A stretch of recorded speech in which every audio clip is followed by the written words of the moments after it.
বৈযোগচিত্র বৈচিত্র্যে আপনাদের পড়ে শোনাচ্ছি এডওয়ার্ড ডব্লিউ সাইদের বিখ্যাত বই ওরিয়েন্টালিজম। আজ বইটির 9ম পর্ব। এই পর্বে থাকছে দ্বিতীয় অধ্যায়, প্রাচ্যতাত্ত্বিক কাঠামো ও কাঠামো পুনর্গঠনের আরেকটি অংশ। এই অংশের শিরোনাম প্রাচ্যে বসতি ও পাণ্ডিত্য, অভিধানবিদ্যা ও কল্পনার প্রয়োজনীয়তা।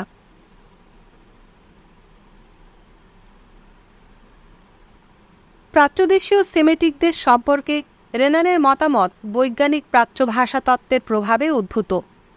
এতে জনপ্রিয় সংস্কার ও সেমেটিক বিরোধী মনোভাবের ভূমিকা সামান্যই। রেনান ও সেসি পাঠ করার সময় আমরা বুঝতে পারি কী উপায়ে সাংস্কৃতিক সাধারণীকরণ বৈজ্ঞানিক বিবৃত ও সংশোধনমূলক অধ্যয়নের রক্ষাবর্ম পরিধান করতে শুরু করে। অন্যান্য প্রাতিষ্ঠানিক বিষয় প্রাথমিক স্তরে যে প্রবণতা দেখায়, আধুনিক প্রাচ্যতত্ত্ব সাঁড়াশি দৃঢ়তার সাথে প্রাণপণে আঁকড়ে ধরে এর বিষয়বস্তুকে এবং তা ধরে রাখার জন্যে সম্ভব সকল কিছুই করে। এভাবে জানার পরিভাষার একটি ভাণ্ডার বিকশিত হয় এবং তার কাজ ও রীতি প্রাচ্যকে একটি তুলনামূলক কর্মকাঠামোয় স্থাপিত করে, যাকে নিজের মতো করে কিছুটা বদলে নিয়ে প্রয়োগ করেন আর্নেস্তো রেনান। এ ধরনের তুলনা কদাচিৎ বিবরণধর্মী, সচরাচর তা মূল্যায়নমুখী ও প্রদর্শক উভয়ই।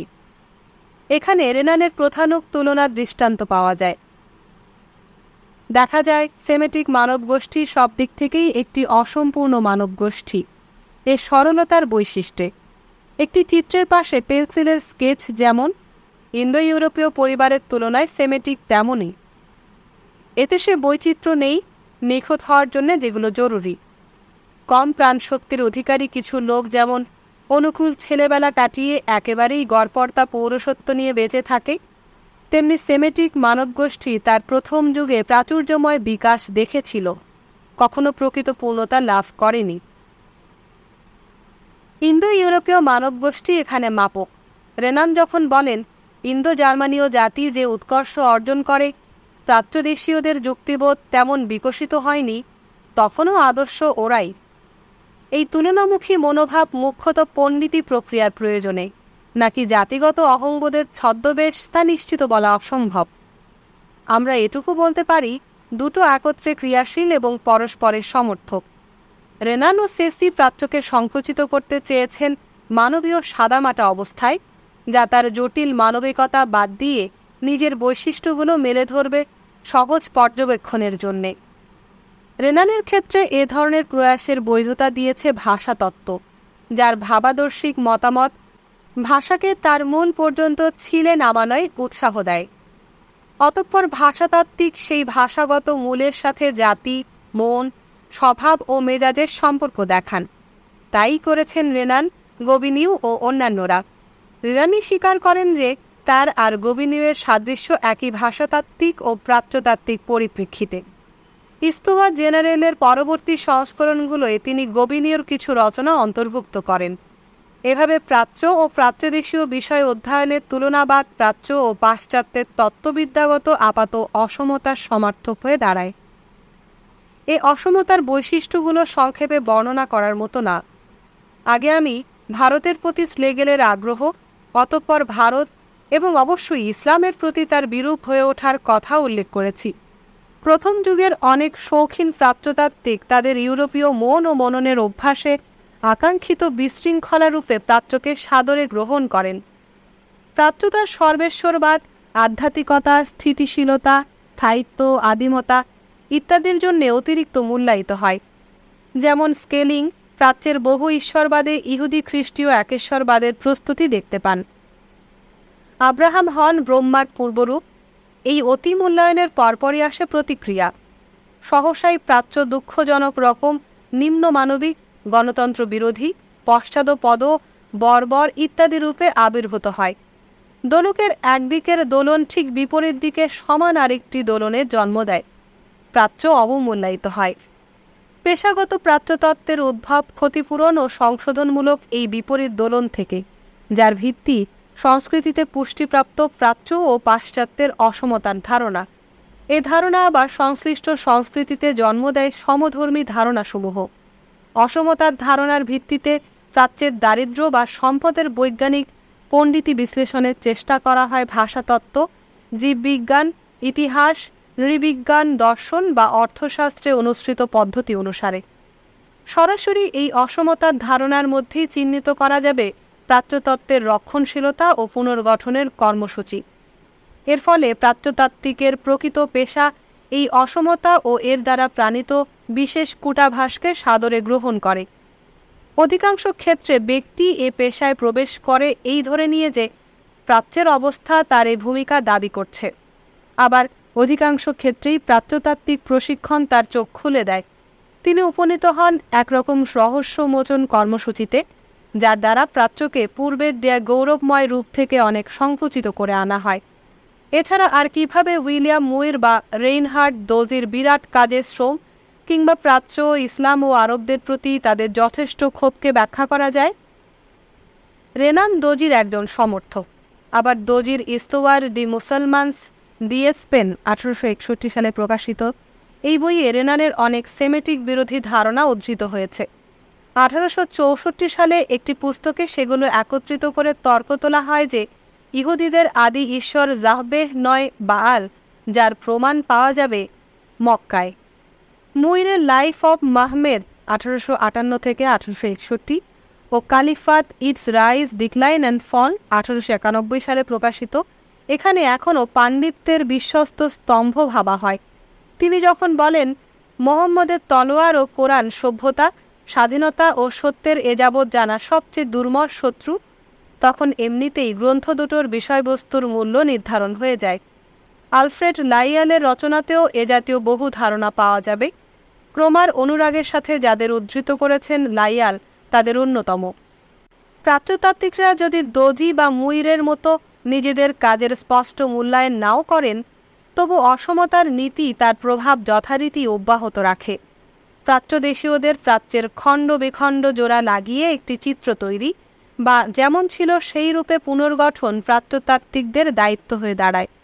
এক্ষেত্রে সেসির খুঁড়ে তোলা খণ্ডগুলো প্রাথমিক উপাদান সরবরাহ করে, কিন্তু আখ্যানধর্মী চেহারা প্রদান, পারম্পর্য ও অবয়ব তৈরি ইত্যাদি সম্পন্ন করেন পণ্ডিতবর্গ। এজন্যে পাণ্ডিত্য গড়ে ওঠে প্রাচ্যের অন্যায়, কারণ অপশ্চিমা অ-ইতিহাসকে সুশৃঙ্খল সময়পুঞ্জি, চিত্র ও কাহিনী দ্বারা আকারবদ্ধ করার মধ্য দিয়ে। কজিন ডি পার্সিভালের এসেই স্যার লা ইস্তেয়ার দি আরবস আভান্ট লা ইসলামিজম 3 খণ্ডে 1847 থেকে 48 একটি পেশাদার কাজ যা তার তথ্যের জন্য অভ্যন্তরীণভাবে নির্ভর করে অন্যান্য প্রাচ্যতাত্ত্বিক, প্রধানত সেসি বা দলিলপত্র কর্তৃক সরবরাহকৃত জিনিসের ওপর, যেমন ইবনে খালদুনের রচনার ওপর খুব বেশি নির্ভর করেছেন কজিন, যেগুলো মূলত ইউরোপের প্রাচ্যতাত্ত্বিক গ্রন্থাগার সমূহে নতুন রূপে শোভা পাচ্ছে। কজিনের তত্ত্ব হল আরবদেরকে মানুষ বানিয়েছেন মোহাম্মদ। ইসলাম একটি রাজনৈতিক কৌশল, কোনোভাবেই আধ্যাত্মিক কোনো ব্যাপার নয়। বিপুল খুঁটিনাটি সরবরাহ করলেও কজিনের চেষ্টা ছিল বক্তব্যে পরিচ্ছন্নতা ও স্পষ্টতা প্রদানের। এভাবে ইসলাম সম্পর্কিত এই অধ্যয়ন থেকে যা বেরিয়ে আসে তা হল মোহাম্মদের একটি পার্শ্বিক চিত্র। রচনার শেষে তার মৃত্যু বর্ণিত হওয়ার পর আলোকচিত্রধর্মী খুঁটিনাটি বিবরণে আবির্ভূত হন মোহাম্মদ। কজিনের মোহাম্মদ দৈত্য নন, ক্যাগলিওস্ত্রের পুনরূপ নন। তিনি বিশেষভাবে এক রাজনৈতিক আলোড়ন, অসংখ্য উদ্ধৃতি দ্বারা কেন্দ্রে আবদ্ধ মোহাম্মদকে শেষ পর্যন্ত সেসব উদ্ধৃতি ঠেলে ওপরে তুলে দেয়, এক অর্থে গ্রন্থের ঊর্ধ্বে নিয়ে আসন দেয়। কজিনের উদ্দেশ্য ছিল মোহাম্মদ সম্পর্কে যা বলা প্রয়োজন তা সবই বলে ফেলা। এভাবে মোহাম্মদের ব্যক্তিত্ব থেকে ইউরোপের জন্য ভীতিকর ধর্মীয় ও অন্যান্য শক্তি আলাদা করে তাকে দেখা হয় শীতল চোখে। লক্ষণীয় ব্যাপার হল মোহাম্মদকে একটি ক্ষুদ্র মানবীয় মূর্তিরূপে দাঁড় করিয়ে দেওয়ার জন্যে এখানে তাকে তার সময় ও পরিবেশ থেকে বিচ্ছিন্ন করে নেওয়া হয়। কজিনের মোহাম্মদের একটি অপেশাদার তুলনা কার্লাইলের অঙ্কিত চিত্র। এ মোহাম্মদকে তার সময় ও স্থান সংশ্লিষ্ট ঐতিহাসিক ও সাংস্কৃতিক পটভূমি থেকে সম্পূর্ণ বিচ্ছিন্ন একটি তত্ত্বের প্রয়োজনীয় কেন্দ্রীয় উপাদানরূপে ভূমিকা পালনে বাধ্য করা হয়। কার্লাইল যদিও সেসিকে উদ্ধৃত করেছেন, তবু তার প্রবন্ধ এমন চিন্তার ফসল যার লক্ষ্য হল আন্তরিকতা, বীরত্ব ও নবুয়াত সম্পর্কে একটি সামগ্রিক ধারণা প্রতিষ্ঠা। তার মনোভাব সুস্থতা ব্যঞ্জক। এখানে মোহাম্মদ কিংবদন্তি নন, ইন্দ্রিয়পরায়ণ নন, কিংবা হাস্যস্পদ সামান্য জাদুকরও নন, যিনি তার কান থেকে মটরদানা ঠুকরে আনার শিক্ষা দেন তার পোষা কবুতরকে, বরং তিনি প্রকৃত দূরদৃষ্টি সম্পন্ন আত্মপ্রত্যয়ী একটি গ্রন্থের রচয়িতা, যার নাম কোরআন, একটি গোলমেলে ক্লান্তিকর অপরিশোধিত ও এলোমেলো জিনিস, সীমাহীন পুনরাবৃত্তি, ভীষণ প্যাঁচানো, জটিল, অত্যন্ত অপরিশোধিত, এক কথায় বিশৃঙ্খল, সমর্থন অযোগ্য মূর্খতা। এখানে কার্লাইলের নিজের রচনারীতিও আহামরি কিছু নয়। তিনি এমনভাবে মন্তব্যগুলো করেছেন যেন তার লক্ষ্য ছিল বেন্থামীয় আদর্শ কর্তৃক কলঙ্ক আরোপের আশঙ্কা থেকে মোহাম্মদ এবং নিজেকেও রক্ষা করা। এ সত্ত্বেও মোহাম্মদ নায়ক সেই বর্বর প্রাচ্য থেকে ইউরোপে পুনঃস্থাপিত, যে প্রাচ্যে অভাবের চিহ্ন দেখেন লর্ড মেকলে এবং তার 1935 সালের বিখ্যাত কার্যবিবরণীতে দাবি করেন, আমাদের নিকট থেকে অনেক শেখার আছে আমাদের স্থানীয় প্রজাদের, সে তুলনায় ওদের নিকট থেকে আমাদের শেখার বিশেষ কিছু নেই। অন্যদিকে কজিন ও কার্লাইল আমাদের দেখান যে পশ্চিমের অর্জনের তুলনায় প্রাচ্য এত নগণ্য যে তাকে আমাদের এত ভয় পাওয়ার কোনো কারণ নেই। এখানে প্রাচ্যতাত্ত্বিক ও অপ্রাচ্যতাত্ত্বিক পরিপ্রেক্ষিত মিলে যায়, কারণ 19 শতকের প্রথম দিকে ভাষাতাত্ত্বিক বিপ্লবের ফলে তুলনামূলক অধ্যয়ন ক্ষেত্রে পরিণত হওয়া প্রাচ্যতত্ত্বে এবং এর বাইরে কার্লাইলের মতো দার্শনিকদের সৃষ্ট অবয়ব কিংবা ম্যাকলের মতো লোকদের তৈরি ছাঁচে প্রাচ্য এমনিতেই বুদ্ধিবৃত্তিকভাবে পশ্চিমের অধীনস্থ হয়ে পড়ে। অধ্যয়ন বা প্রাথমিক আলোচনার বিষয় হিসেবে প্রাচ্য প্রদর্শন করে প্রজন্মক্রমিক দুর্বলতা। প্রাচ্য হরেক রকম তত্ত্বের খামখেয়ালিপনার শিকারে পরিণত হয়। ওইসব তত্ত্বের প্রয়োজনীয় উদাহরণ সরবরাহ করার দরকার হয় প্রাচ্য থেকে। মাঝারি আকারের প্রাচ্যতাত্ত্বিক কার্ডিনাল নিউম্যান বক্তৃতা করার সময় ক্রিমিয়ার যুদ্ধে ব্রিটিশের হস্তক্ষেপ বৈধ বলে ঘোষণা করেন। কুভিয়ের তার রচনা লা রেনে অ্যানিমেল 1816 সালে প্রকাশিত এর জন্যে প্রাচ্যকে খুব ব্যবহার উপযোগী বলে আবিষ্কার করেন। প্রাচ্যকে বেশ দরকারি বলে মনে হয় প্যারিসে বিভিন্ন সেলুনে দৈনন্দিন আলোচনাতেও। প্রাচ্যদেশীয় ধারণাকে গ্রাস করে যে সকল উল্লেখ, ঋণ ও রূপান্তর, তার তালিকা বিরাট। তবে তার নিচেই আছে প্রথম যুগের প্রাচ্যতাত্ত্বিকদের অর্জন এবং পশ্চিমের অপ্রাচ্যতাত্ত্বিকদের ব্যবহৃত প্রাচ্য, প্রচলিত আধিপত্যশীল সংস্কৃতির ও তার জরুরি তাত্ত্বিকের পর প্রায়োগিক অবস্থার উপযোগী প্রশমিত ও সংকুচিত প্রাচ্য। পূব ও পশ্চিমের এই অসম সম্পর্কে ব্যতিক্রম বা জটিলতার দেখা পাওয়া যায় কখনো কখনো। কার্ল মার্কস 1853 সালে ভারতে ব্রিটিশ শাসনের বিশ্লেষণে এশীয় অর্থনীতির ধারণা তুলে ধরেন এবং ব্রিটিশের নিষ্ঠুরতা, শোষণ ও উপনিবেশিক হস্তক্ষেপের মধ্যে দিয়ে এ পদ্ধতিতে সূচিত মানব সম্পদ শোষণের বিষয়টি পরিষ্কার করেন। নিবন্ধের পর নিবন্ধ লিখে মার্কস বলেন যে এমনকি এশিয়াকে ধ্বংস করার মধ্যে দিয়েও ব্রিটেন ওইসব অঞ্চলে প্রকৃত সামাজিক বিপ্লবের সম্ভাবনা তৈরি করছে। মার্কসের বলার ধরন সমপ্রজাতির সৃষ্টি প্রাচ্যদেশীয়দের দুর্দশার প্রতি আমাদের বিরূপ মনোভাব মোচনের কঠিন কাজটির মুখোমুখি দাঁড় করিয়ে দেয়। ঠিক যখন এই ঐতিহাসিক রূপান্তরের প্রয়োজনীয়তার তাড়নায় প্রবলভাবে রূপান্তরিত হচ্ছিল প্রাচ্যদেশীয় সমাজও। এখন প্রজন্মক্রমে চলে আসা ওইসব অসংখ্য নিরীহ সামাজিক প্রতিষ্ঠানসমূহ যখন বিশৃঙ্খল ও বিলুপ্ত হয়ে যায়, চরম দুঃখ দুর্দশায় পতিত হয় বাসিন্দারা এবং একই সময়ে সে সমাজের প্রতিটি সদস্য হারাতে থাকে তাদের প্রাচীন সভ্যতা ও জীবিকা, তখন তা আমাদের মানবিক অনুভূতিতে পীড়াদায়ক বলে মনে হওয়াই স্বাভাবিক। কিন্তু মনে রাখা দরকার, সুন্দর সহজ সরল এই গ্রাম সমাজকে যতই নিরীহ মনে হোক না কেন, এগুলো ছিল প্রাচ্য স্বৈরতন্ত্রের শক্ত ভিত। এগুলো মানব মনকে সম্ভাব্য সবচেয়ে ছোট এক বৃত্তে বন্দি করে রাখে, প্রথাগত রীতিনীতির দাস বানায় আর জীবনের সব ধরনের সমৃদ্ধি ও ঐতিহাসিক শক্তি থেকে বঞ্চিত করে। একথা সত্যি যে ইংল্যান্ড তার স্বার্থ সিদ্ধির প্রক্রিয়ায় হিন্দুস্থানে সমাজ বিপ্লবের কারণ সৃষ্টি করছে এবং জোর করে তা ঘটানোর ধরনটাও বোকামি ছাড়া কিছু নয়। তবে তা প্রশ্ন নয়, প্রশ্ন হচ্ছে এশিয়ায় একটি মৌলিক সমাজ বিপ্লব ছাড়া মানব সভ্যতা কি তার লক্ষ্য পূরণ করতে পারবে? যদি না পারে, তাহলে সেই বিপ্লব বহন করে আনার অচেতন ঐতিহাসিক হাতিয়ার হয়ে উঠলে যা খুশি অপরাধ হোক না ইংল্যান্ডের, অতঃপর একটি প্রাচীন পৃথিবীর দুমড়ে মুচড়ে যাওয়ার দৃশ্য আমাদের ব্যক্তিক অনুভূতিতে যেমনই লাগুক, ইতিহাসের দৃষ্টিকোণ থেকে আমরা গোয়েটের সাথে বলতে পারি, এই নির্যাতন কি পোড়াবে না আমাদের, যদি তা নিয়ে আসে মহৎ আনন্দ? আত্মা যে সীমাহীন মোহে ডুবেছিল, ঘটেনি তার তৈমুরের শাসনে?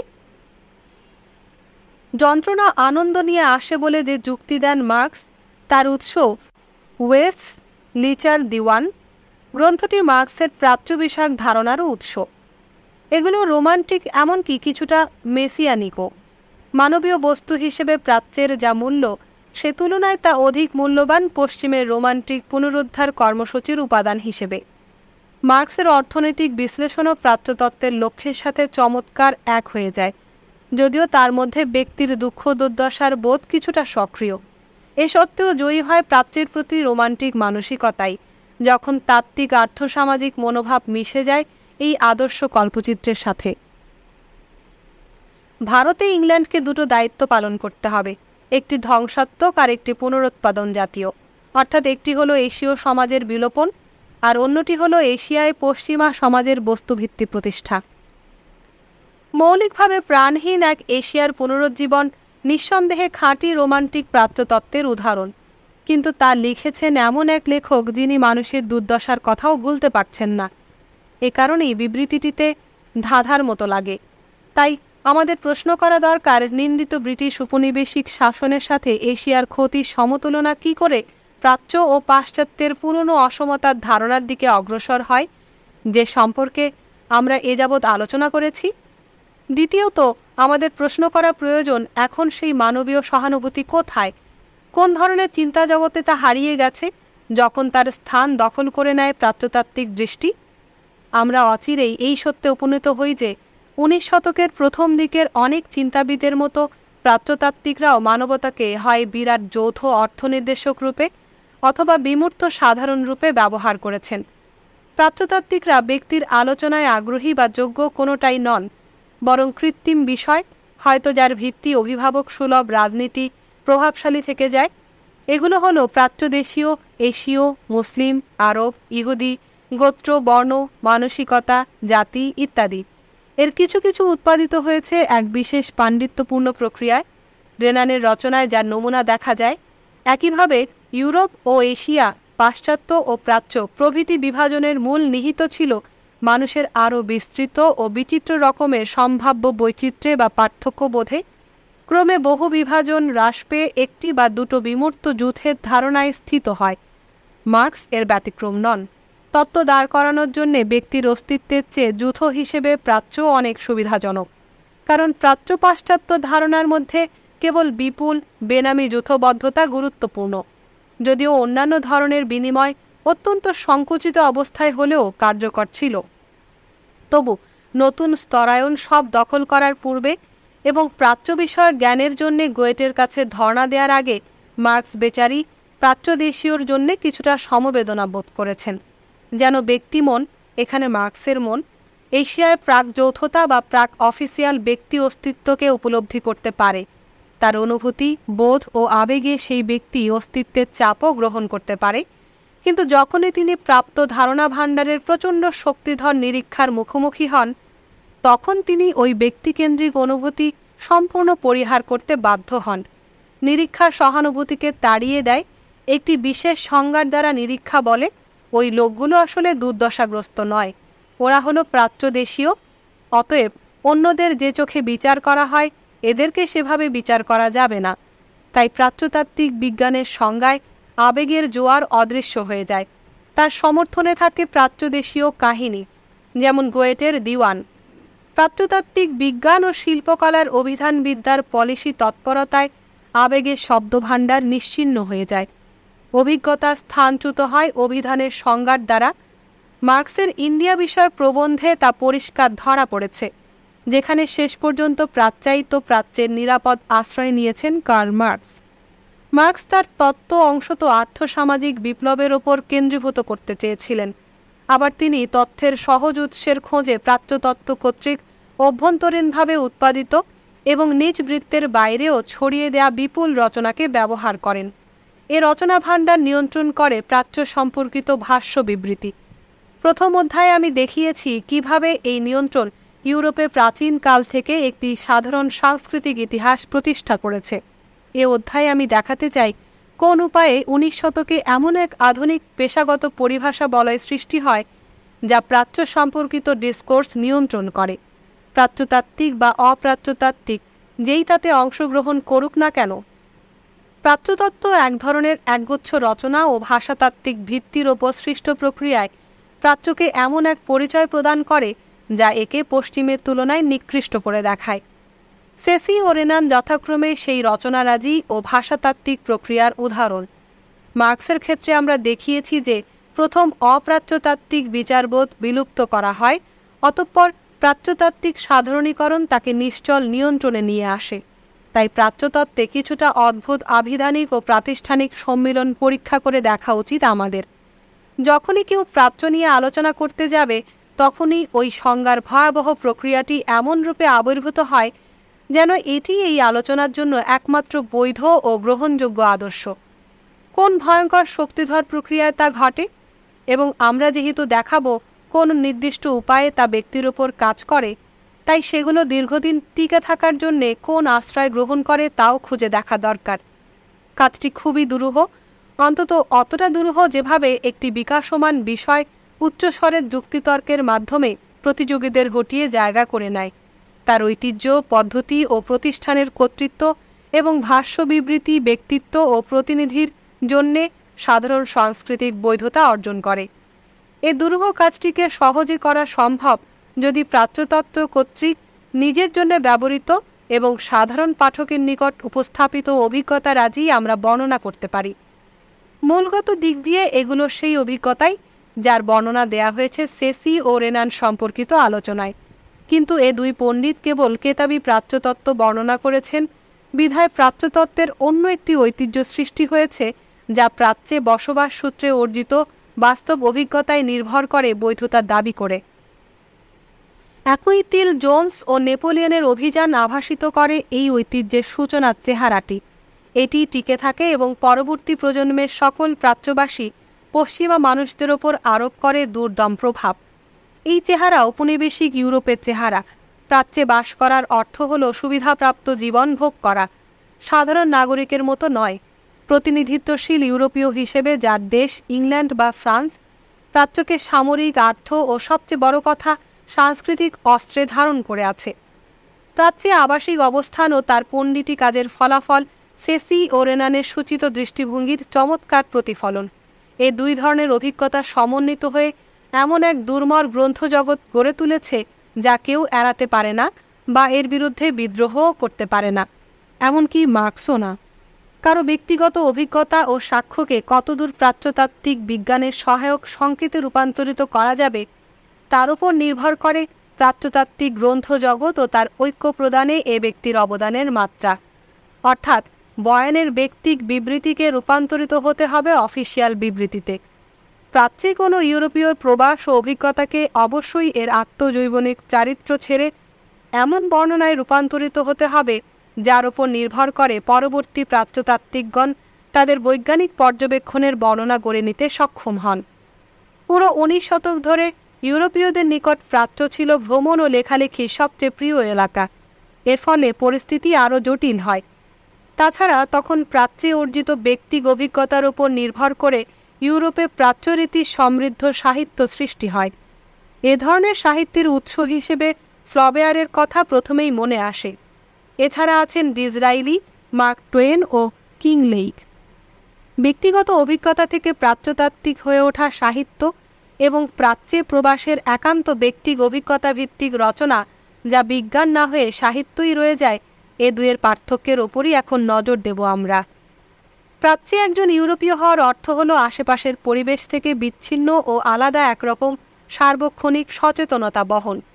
এখানে মূল কথা হলো কেন এই সচেতনতা, কেন তা প্রকৃত অর্থে ইউরোপকে না ছেড়েও খাঁটি অভিজ্ঞতা অর্জনের জন্য প্রাচ্যে ভ্রমণ করে, যেমন স্কট, হুগো ও গোয়েটের বেলায় যা ঘটেছে। এ প্রসঙ্গে দেখা যায় ছক্কাটা পরিকল্পনা অনুযায়ী সীমিত সংখ্যক উদ্দেশ্যমুখী ছাঁচ নিচ থেকে আবির্ভূত হয়। যেমন 1. সেসব লেখক যারা প্রাচ্যে তাদের অবস্থান কাজে লাগায় পেশাদার প্রাচ্যতত্ত্বকে প্রয়োজনীয় বৈজ্ঞানিক মাল মশলা সরবরাহ করার জন্য। তিনি তার প্রাচ্যবাসকে মনে করেন বৈজ্ঞানিক পর্যবেক্ষণ। 2. সেসব লেখক যারা তাদের ব্যক্তি চরিত্র খুব একটা নমনীয় করতে রাজি নন। 3.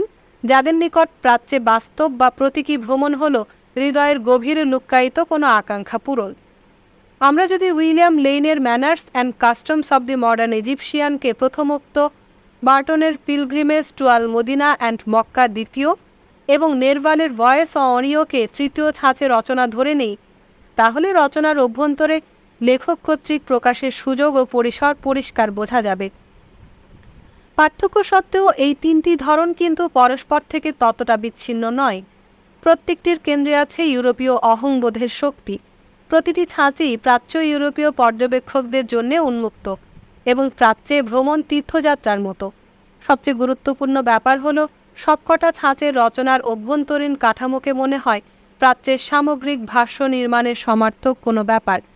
অধিকাংশ ক্ষেত্রে সেই ভাষ্য হল প্রাচ্যের রোমান্টিক পুনর্গঠন, পুনর্মূল্যায়ন। অতএব প্রাচ্যের জন্য সৃষ্ট প্রতিটি ভাষ্য, প্রতিটি কাঠামোই আসলে প্রাচ্যের পুনর্বিবেচিত ভাষ্য সৃষ্টি, প্রাচ্যকে পুনর্নির্মাণ করা মাত্র। এখানে আমরা ছাঁচগুলোর পারস্পরিক পার্থক্য প্রসঙ্গে ফিরে এসেছি। মিশরীয়দের সম্পর্কে লেইনের বইটি অত্যন্ত পঠিত এবং অধৃত। এ সূত্রে এটি তার লেখককে এনে দেয় প্রাচ্যতাত্ত্বিক ব্যক্তিত্বের খ্যাতি ও কর্তৃত্ব। অন্য কথায় লেইনের কর্তৃত্ব অর্জিত হয় গ্রন্থটির গুণে নয়, বরং প্রাচ্যতত্ত্বের সাথে এর খাপ খাইয়ে যাওয়ার গুণে। তিনি প্রাচ্য বিষয়ক জ্ঞানের উৎস হিসেবে উদ্ধৃত, কিন্তু ফ্লবেয়ার ও বার্টন প্রচারিত হয়েছেন অন্য গুণে। প্রাচ্য বিষয়ক জ্ঞানের ঊর্ধ্বে ও বাইরে তারা নিজেদের সম্পর্কে কি বলেন সে বিষয়ক কৌতূহলের কারণে। ফ্লবেয়ার বা বার্টনের রচনায় গ্রন্থকারের তৎপরতা যতটা শক্তিশালী, লেইনের রচনায় ততটা নয়। দেখা যায় প্রাচ্যতত্ত্বের মতো পেশাদার জ্ঞানক্ষেত্রের ও তার বিষয়বস্তুর দাবির নিকট হার মানে লেখকের স্বাতন্ত্রিক পরিচয়। লেইনের ধ্রুপদ রচনা manners and customs of the modern Egyptian বেশ কিছু সচেতন কাজ ও প্রাচ্যের 2 দফা অবস্থানের ফসল, 1825 থেকে 28 এবং 1833 থেকে 35। লেইন গ্রন্থটির নিরপেক্ষতা দাবি করলেও আমরা জানি গ্রন্থটি রচনার পর কয়েকবার রদবদল করে সেটি প্রকাশ করা হয়। তার জন্ম বা বিকাশের পটভূমিও তাকে প্রাচ্যমুখী বলে প্রমাণ করে না। তিনি আরবি অধ্যয়নের জন্য মিশরে যান, পরে কার্যোপযোগী জ্ঞান প্রকাশের জন্য গঠিত একটি কমিটির উৎসাহে মিশরের ওপর সুশৃঙ্খল ও পদ্ধতিভিত্তিক কাজ করার সিদ্ধান্ত নেন। ভূমিকায় ডক্টর রাসেলের account of the peoples of আলেপ্পোর প্রতিটি শ্লেষ নিয়ে শুরু করেন লেইন, কিন্তু তার মূল প্রতিযোগী ডিসক্রিপোজো দ্য ল ইজিপ্ট। এই গ্রন্থটিকে তিনি মহৎ ফরাসি কাজ বলে উল্লেখ করে ও মন্তব্য করেন যে এটি দার্শনিকভাবে খুব বেশি সাদামাটা এবং খুব খেয়ালি। জ্যাকব বুরকহার্ডটের কাজকে বলেন মিশরের কিছু জ্ঞানগর্ভ প্রবাদ বাক্য মাত্র। তিনি মিশরীয়দের সাথে মিশেছেন, তাদের মাঝে থেকে তাদের সমাজকে উপলব্ধি করেছেন। এমনকি তিনি দাবি করেন যে তিনি কেবল কোরআনের শব্দ এর সঙ্গে সঙ্গতি রক্ষা করেছেন, আবার একটি অচেনা সংস্কৃতি থেকে তার নিজের পার্থক্য সম্পর্কেও সচেতন থেকেছেন। এভাবে লেইনের একাংশ যখন মুসলিম জনসমুদ্রে মিশে যায়, তখন আরেক অংশ আবার তার ইউরোপীয় ক্ষমতা বিশিষ্ট সত্তা ধরে রাখে, যাতে তার চারপাশের সমস্ত কিছু পর্যবেক্ষণ করা যায়, সে সম্পর্কে মন্তব্য করা যায়, তা অধিকার করা যায়। প্রাচ্যতাত্ত্বিক প্রাচ্যকে নকল করতে পারেন, কিন্তু তার উল্টোটা ঘটে না। কাজেই লেইন প্রাচ্য সম্পর্কে যা বলেন তা একমুখী বিনিময়। ওরা কথা বলে ও আচরণ করে, তিনি তা লিখেন, এবং তিনি যা লিখেন তা ইউরোপীয়দের জন্য কার্যোপযোগী জ্ঞান, ওদের জন্য নয়। তিনি উত্তম পুরুষের সর্বনামে মিশরীয় সমাজের প্রথা, আচার, উৎসব, জন্ম, বিকাশ সমাহিত করার রীতি বর্ণনা করে যান। এখানেই লেইন প্রদর্শক, আবার প্রদর্শিতও, আর প্রাচ্যজন সঙ্গ দেওয়ার জন্যে, কিন্তু পাশ্চাত্যজন জ্ঞান আহরণের উদ্দেশ্যে তৎপর। এ বিষয়টি সবচেয়ে ভালো বোঝা যায় ভূমিকার শেষ অংশে। ওখানে দেখা যায় লেইন তার সঙ্গী শেখ আহমদের সাথে মুসলিম সেজে মসজিদে নামাজ পড়েন এবং বিভিন্ন স্থানে ঘুরে ফিরে মুসলিম সমাজ সম্পর্কে অভিজ্ঞতা অর্জন করেন। আহমদের চরিত্রের যে দিকটি তুলে ধরা হয়েছে তা একজন বহুগামী কাজখেকর।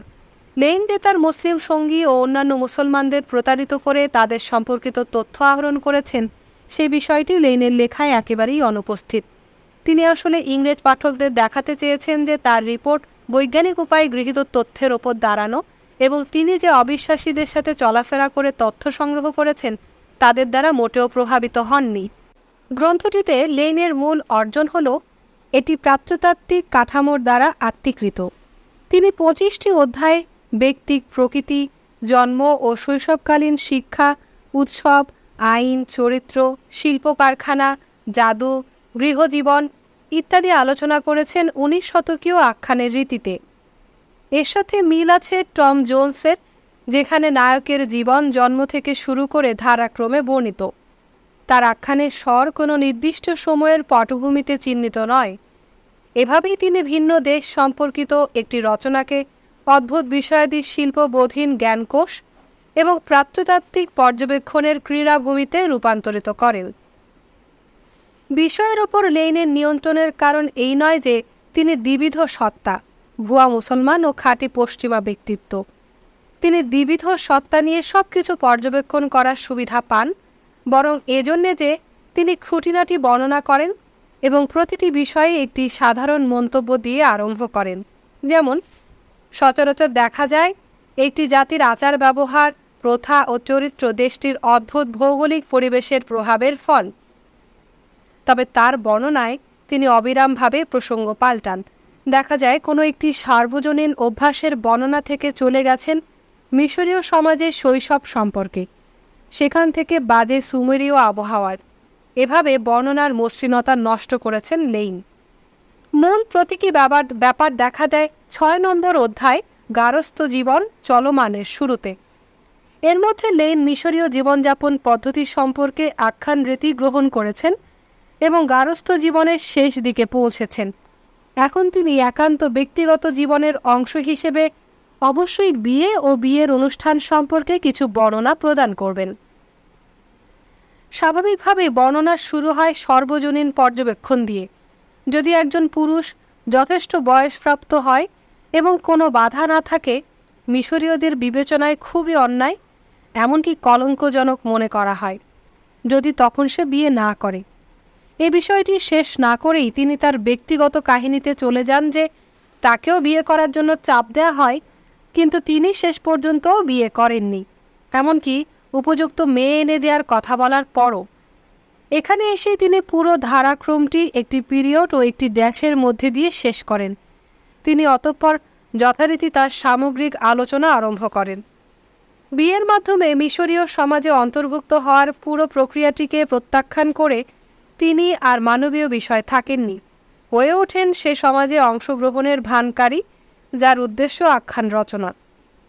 অর্থাৎ প্রাচ্যজন হওয়ার বদলে প্রাচ্যতাত্ত্বিক হওয়ার জন্যে তিনি মানুষের একান্ত যৌনানন্দকেও বিসর্জন দেন। তিনি জন্ম থেকে মৃত্যু পর্যন্ত ব্যাপ্ত মানবীয় জীবনের স্বাভাবিক প্রক্রিয়াতে প্রবেশেও অস্বীকৃতি জানান। কেবল এই নেতিবাচক উপায়েই তিনি বজায় রাখতে সক্ষম হন তার সময়চিহ্নহীন পর্যবেক্ষকের ভূমিকা। অতএব লেইন তার পণ্ডিতি বিশ্বস্ততা ও বৈধতা অর্জন করেন দুটো গুরুত্বপূর্ণ উপায়। এক, মানব জীবনের দৈনন্দিন আখ্যানধর্মী প্রবাহে হস্তক্ষেপ করে। এখানেই তার বিরাট অনুপুঙ্খ বর্ণনা, যাতে এক বিদেশি পর্যবেক্ষক সত্তার বুদ্ধিমত্তা অসংখ্য তথ্য জড়ো করে সমন্বিত রূপ দেয়, আর মিশরীয়রা তাদের পাকস্থলী উগরে দেয় তার পর্যবেক্ষণের জন্যে। অতঃপর লেইন আগ্রহের সাথে ওগুলো একত্রিত করেন। 2, মিশরীয় সমাজের প্রজনন প্রক্রিয়ায় অংশগ্রহণের প্রস্তাব প্রত্যাখ্যানের মাধ্যমে। এখানে তিনি ইউরোপীয়দের জন্য তথ্য সংগ্রহের নিমিত্তে তার জান্তব চাহিদা দমন করেন। সুতরাং লেইনের মতে কার্যোপযোগী জ্ঞানপ্রাপ্তি, বিন্যস্তকরণ ও প্রচার কেবল ওই রকম প্রত্যাখ্যানের মধ্য দিয়েই সম্ভব। লেইনের অন্য দুটো রচনা হল অসমাপ্ত আরবি অভিধান এবং অ্যারাবিয়ান নাইটসের অনুবাদ। এসব কাজে সৃষ্টিশীল লেইন অনুপস্থিত। তার সমকালীন বিষয়ের গ্রন্থকার থেকে তিনি পরিণত হন প্রাচীন আরবি ও প্রাচীন ইসলাম বিষয়ে টিকে থাকা পণ্ডিতে। আমরা যদি মডার্ন ইজিপশিয়ানকে প্রাতিষ্ঠানিক প্রাচ্যতত্ত্ব বিকাশের দিকে রচিত একটি রচনা হিসেবে পাঠ করি, সেক্ষেত্রে দেখা যাবে গ্রন্থটি অনেক উজ্জ্বল। পণ্ডিতি কর্তৃত্বের নিকট জিনগত অহং বিসর্জন দেওয়ার ব্যাপারটি সেকালে বর্ধিষ্ণু প্রাচ্যতাত্ত্বিক প্রতিষ্ঠানসমূহ কর্তৃক প্রাচ্য বিষয়ক জ্ঞানের বিশেষায়ন ও প্রাতিষ্ঠানিকীকরণের সাথে সামঞ্জস্যপূর্ণ। এ গ্রন্থ প্রকাশের প্রায় 1 যুগ পূর্বে স্থাপিত দি রয়্যাল এশিয়াটিক সোসাইটির লক্ষ্য হয় প্রাচ্য সম্পর্কে, শিল্পকলা, বিজ্ঞান, সাহিত্য, ইতিহাস ও প্রাচীন নিদর্শন সম্পর্কিত খবর ও অনুসন্ধান গ্রহণ। এর মধ্যে প্রাচ্যের সাথে ব্যবসা বাণিজ্য বাড়ানোর জন্য গৃহীত আসল প্রাচ্যতত্ত্ব জীর্ণ হয়ে যায়। তার বদলে বিশেষ পণ্ডিত সমাজ কর্তৃক ইতোমধ্যে আগ্রহহীন হয়ে পড়া পণ্ডিতি গবেষণা সম্পর্কে সম্ভাব্য নতুন মূল্য নির্ধারণ শুরু হয়। তাই সোসিয়েত এশিয়াটিকের কর্মসূচি হয় প্রাচ্যভাষা বিষয়ক। অধ্যাপকদের দ্বারা শিক্ষা দেয়া এসব ভাষা অধ্যয়নের জন্যে অনিবার্য, ব্যবহার উপযোগী ও অতি প্রয়োজনীয় গ্রন্থ, অভিধান, ব্যাকরণ রচনা ও মুদ্রিত করা। ফ্রান্সে বা অন্যত্র এ জাতীয় পুস্তক প্রকাশনার উদ্যোগে ক্রয়সূত্রে বা অন্য কোনো উপায়ে সহায়তা প্রদান, পাণ্ডুলিপি সংগ্রহ করা কিংবা ইউরোপে প্রাপ্ত পাণ্ডুলিপি সমূহের অনুবাদ ও সারমর্ম প্রস্তুত, এগুলো খোদাই করে বা ধাতব পাতে লিখে অনুলিপির সংখ্যা বৃদ্ধি করা। ভূগোল, ইতিহাস, শিল্পকলা বা বিজ্ঞান বিষয়ক লেখকদের জন্যে এসব জিনিস সুলভ করা, যাতে সাধারণ মানুষ তাদের শ্রমের সুফল ভালোভাবে ভোগ করতে পারে। সাধারণ পাঠকদের মধ্যে আগ্রহ সৃষ্টি করার জন্যে এশীয় সাহিত্য নিয়ে সাময়িক সংকলন প্রকাশ, যার মধ্যে থাকবে প্রাচ্যের বিজ্ঞান, সাহিত্য ও কাব্যজাতীয় রচনা এবং ইউরোপের সমধর্মী রচনাসমূহ। প্রাচ্যের এমন সব গুরুত্বপূর্ণ ঘটনা যা ইউরোপের সাথে সম্পর্কিত, এ বিষয়ক আবিষ্কার কিংবা প্রাচ্যদেশীয়দের সম্পর্কে যে কোনো রচনা, এগুলোই সোসিয়েত এশিয়াটিক কর্তৃক প্রস্তাবিত ও গৃহীত লক্ষ্যসমূহ। প্রাচ্যতত্ত্ব প্রাচ্য সম্পর্কিত রচনাসমূহ পদ্ধতিগতভাবে সংগ্রহ করে বিশেষায়িত জ্ঞান হিসেবে ব্যাকরণ, মুদ্রণ ও অনুলিপি তৈরি, মূল টেক্সট সংগ্রহ, অনুলিপির মাধ্যমে তার সংখ্যা বাড়ানো এবং প্রচার করা, এমনকি সাময়িকীর আকারে জ্ঞান বিতরণও এর মধ্যে পড়ে। এ প্রক্রিয়ার মধ্যে থেকেই এবং এর জন্যই সেসি তার গ্রন্থ রচনা করেন, তার অহংকে বিসর্জন দেন। সেসি বলেন, এ বিষয়ে একটি জাদুঘর থাকতে হবে। সব ধরনের জিনিসের একটি বিরাট ভাণ্ডার গড়ে উঠবে। মূল গ্রন্থাদি, চিত্র, মানচিত্র, অভিযানের বর্ণনা সবই তাদের জন্য উন্মুক্ত থাকবে যারা নিজেদেরকে প্রাচ্য সম্পর্কে অধ্যয়নে উৎসর্গ করতে চায়, এমনভাবে যাতে প্রতিটি ছাত্রই মনে করে যে সে কোনো জাদু বলে মঙ্গোলীয় বা চীনা কোনো উপজাতির মাঝখানে এসে পড়েছে, যেটি তার অধ্যয়নের বিষয় করে থাকুক। বলা যায়, প্রাচ্য ভাষা বিষয়ে প্রাথমিক গ্রন্থসমূহ প্রকাশিত হওয়ার পর সবচেয়ে গুরুত্বপূর্ণ দায়িত্ব হবে এই জাদুঘরের ভিত্তিপ্রস্তর স্থাপন, যাকে আমি অভিধান সমূহের ওপর একটি প্রাণবন্ত ভাষ্য বা তার ব্যাখ্যা বলে মনে করি। ট্রুচমেন্ট শব্দটি আরবি তুরজামানের চমৎকার রূপান্তর, যার অর্থ দোভাষী বা মধ্যস্থতাকারী বা মুখপাত্র। একদিকে প্রাচ্যতত্ত্ব যতটা সম্ভব বিস্তৃতভাবে ও আক্ষরিক অর্থেই অর্জন করেছে প্রাচ্যকে, অন্যদিকে তা এই জ্ঞানকে রীতিনীতি, সংকেতমালা, শ্রেণীবিন্যাস, বিশেষ নমুনা, সাময়িক পুনর্বিবেচনা, অভিধান, ব্যাকরণ, ভাষ্য, সংস্করণ, অনুবাদ ইত্যাদির ছাঁকনিতে বাছাই করে নিয়ে পশ্চিমের গার্হস্থ্য জ্ঞানে পরিণত করেছে। এসব কিছু মিলে প্রাচ্যের একটি প্রতিমূর্তি নির্মিত হয় এবং বস্তুগতভাবে পশ্চিমে ও পশ্চিমের প্রয়োজনে তা পুনরুৎপাদিত হয়। মোট কথা, প্রাচ্য ভ্রমণ, অভিযান ও প্রবাসের ব্যক্তিগত অভিজ্ঞতা ও বিবরণ থেকে একদল বৈজ্ঞানিক শ্রমিকের দ্বারা রূপান্তরিত হতো নৈর্ব্যক্তিক সংজ্ঞায়। ব্যক্তির গবেষণার চূড়ান্ত অভিজ্ঞতা থেকে তা পরিণত হয় দেয়ালবিহীন কাল্পনিক জাদুঘরে, যেখানে প্রাচ্যদেশীয় হয়ে ওঠা প্রাচ্য সংস্কৃতির সমস্ত কিছু এনে জড়ো করা হয়। অভিযান, অনুসন্ধান কর্মসূচি, কমিশন, সেনাবাহিনী, ব্যবসায়ীদের দ্বারা নিয়ে আসা ক্ষুদ্র ক্ষুদ্র খণ্ডের বিরাট স্তূপ থেকে প্রাচ্যকে পুনর্নির্মাণ ও পুনর্কাঠামোবদ্ধ করা হয় শব্দকোষগত, আত্মজৈবনিক, বিভাগীয় ও বয়ানী প্রাচ্যদেশীয় বোধে। 19 শতকের মাঝামাঝি নাগাদ যেমন ডিজরাইলের ভাষায় প্রাচ্য পরিণত হয় একটি পেশায়, যার অবলম্বনে কেউ কেবল প্রাচ্যকেই নয়, নিজেকেও গড়ে নেওয়ার সুযোগ পায়।